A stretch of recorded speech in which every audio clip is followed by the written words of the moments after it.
Baik, Assalamualaikum warahmatullahi wabarakatuh. Halo semuanya, apa kabar? Oke, saya harap kalian dalam keadaan baik-baik saja ya. Nah, pada siang hari ini kita akan belajar terkait mata pelajaran sains atau ilmu pengetahuan alam terkait materi suhu, kalor, dan pemuaian. Untuk outline materinya sendiri, di sini ada 3. Yang pertama yaitu mengenalkan suhu dan juga alat ukur suhu. Yang kedua, mengukur suhu dengan berbagai skala. Kemudian ada mengidentifikasi jenis perpindahan kalor. Nah, apa sih itu suhu? Nah, pengertian suhu dalam Kamus Besar Bahasa Indonesia, suhu diartikan sebagai ukuran kuantitatif dari temperatur panas atau dingin dan diukur menggunakan termometer. Nah, suhu ini menjadi besaran yang akan menyatakan ukuran derajat dingin dan panas suatu benda. Selain itu, bisa dinyatakan secara kualitatif, suhu juga dapat dinyatakan secara kuantitatif dengan satuan derajat tertentu. Nah, untuk alat ukur suhu sendiri, alat ukur suhu disebut dengan termometer dengan satuan derajat Celcius, Reaumur, Fahrenheit, dan juga Kelvin. Nah, di sini ada konversi suhu. Perbandingan 4 skala pada suhu. Untuk skala pertama yaitu Celcius, di mana skala ini ditemukan oleh astronom Swedia yang bernama Anders Celsius, membuat skala Celsius pada tahun 1742. Skala suhu ini merupakan skala paling populer di Indonesia dan sebelumnya disebut dengan centigrade. Nah, di sini dapat kita lihat pada skala Celsius ini memiliki titik beku 0 derajat Celcius dan juga titik tinggi 100 derajat Celcius. Untuk skala yang kedua yaitu skala Fahrenheit, di mana skala ini ditemukan oleh fisikawan Jerman yang bernama Daniel Fahrenheit, di mana pada membuat skala Fahrenheit ini yaitu pada abad ke-18. Skala Fahrenheit ini memiliki titik beku 32 derajat Fahrenheit dan juga titik tinggi 212 Fahrenheit. Untuk skala yang ketiga yaitu skala Kelvin, di mana skala Kelvin ini ditemukan oleh Lord Kelvin. Nah, beliau adalah fisikawan dan juga matematikawan Britania, di mana pada skala Kelvin ini memiliki titik beku 273 Kelvin dan juga titik tinggi 373 Kelvin. Kemudian pada skala yang keempat yaitu skala Reaumur. Skala Reaumur ini memiliki titik tinggi 0 derajat Reaumur, titik beku 0 derajat Reaumur dan juga titik tinggi 80 derajat Reaumur.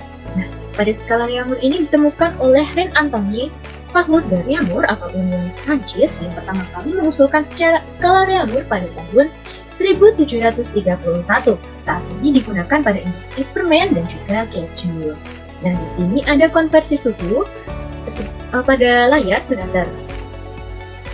sudah ada rumus konversi suhu ini, nanti bisa disesuaikan ya. Nah, untuk contoh soalnya bisa dipelajari. Nah, sebuah zat cair diukur suhunya menggunakan termometer Celcius, diperoleh angka 40 derajat Celcius. Berapakah jika zat cair tersebut diukur suhunya menggunakan A. termometer Reaumur, B. termometer Fahrenheit, dan C. termometer Kelvin?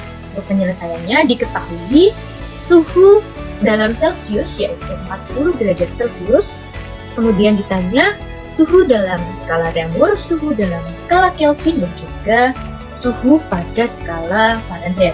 Untuk yang pertama, di sini mengubah skala Celcius ke Reaumur dengan perbandingan TR per TC sama dengan 4/5, maka TR sama dengan 4/5 kali TC, di mana diketahui TC sebesar 40, sehingga ditemukan TR atau suhu dalam satuan Reaumur sebesar 30 derajat Reaumur. Untuk yang kedua yaitu mengubah skala Celcius ke Fahrenheit, di mana perbandingan skala termometer Fahrenheit dan Celcius adalah sebagai berikut. Di mana di sini rumusnya yaitu TF min 32 per TC sama dengan 9/5. Sehingga dapat diturunkan TF minus 32 sama dengan 9/5 kali TC. TF min 32 sama dengan 9/5 dikali 40, sehingga dapat ditemukan hasil TF atau suhu dalam satuan Fahrenheit sebesar 104 Fahrenheit. Kemudian yang ketiga yaitu mengubah skala Celcius ke dalam Kelvin. Nah, untuk mengkonversi satuan suhu dari Celcius ke Kelvin, langsung saja dapat dilakukan perhitungan T sama dengan TC plus 273, T sama dengan 40 derajat Celcius ditambah 273. Nah, di sini sehingga diperoleh suhu dalam satuan Kelvin yaitu 313 Kelvin. Nah, kalau berbicara tentang suhu, di mana suhu ini dapat mengalami perpindahan. Nah, jenis-jenis perpindahan suhu atau kalor sendiri dibagi menjadi 3. Yang pertama yaitu konduksi, di mana konduksi merupakan perpindahan panas melalui zat padat yang tidak diikuti atau mengalami perpindahan. Apabila ujung sebatang logam dipanaskan di atas api, maka ujung yang lain akan menjadi panas. Hal ini menunjukkan kalor berpindah ke bagian yang memiliki suhu yang lebih rendah. Nah, pada peristiwa konduksi ini dapat kita identifikasi dalam peristiwa sehari-hari. Yang pertama yaitu pada tutup panci yang menjadi panas ketika digunakan untuk memasak. Benda yang terbuat dari logam akan terasa hangat atau panas jika ujung benda dipanaskan.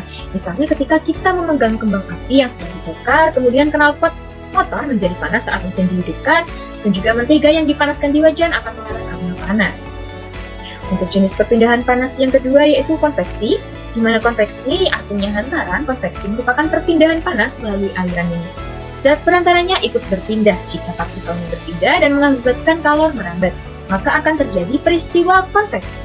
Konveksi terjadi pada zat cair dan gas. Contohnya yaitu gerakan naik dan turun air ketika dipanaskan, gerakan naik dan turun kacang hijau, kedelai, dan lainnya pada saat dipanaskan, kemudian terjadinya angin darat dan juga angin laut, kemudian ada gerakan balon udara, asap styrofoam pabrik yang membumbung tinggi. Untuk jenis perpindahan kalor yang ketiga yaitu radiasi.